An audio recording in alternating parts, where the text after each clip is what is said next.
Ne në këtë botë mbjellim atë që do të korrim në botën tjetër.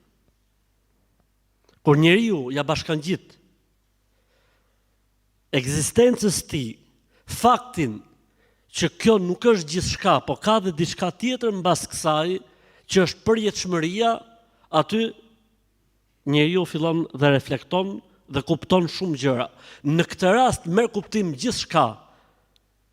Shpirti, jeta, prindi, familja, bashkëshorti, fëmia, gjaku, komshiu, korrektesa në jetë, sjellja, edukata, e mira, e keqja, sprova, dëmtimet, fatkeqësitë, gëzimet, lumturia, të gjitha marrin kuptim dhe sens kur njeriu e kupton se këtu nuk është gjithçka dhe se kjo botë nuk është gjë tjetër vetëm se një pjesë e shkurtër, e vogël, e pakrahasueshme me atë që do të gjejë njeriu në botën tjetër. Për këtë arsye njerëzit kur dalin nga varret e tyre dhe do të pyesin njëri tjetrin, "Ore, sa kemi jetuar në atë botë?" do të thonë "Yawman aw ba'da yawm."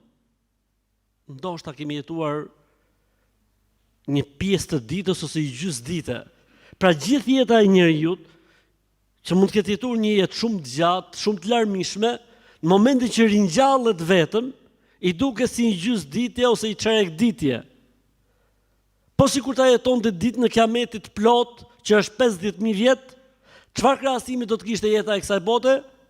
Po kur flasim për përjetësi, khuludun bila maut, për banorët e xhenetit dhe khuludun bila maut për banorët e xhenemit, atëherë jeta e kësaj bote nuk është asgjë, sepse është përjetësi, pa vdeksi.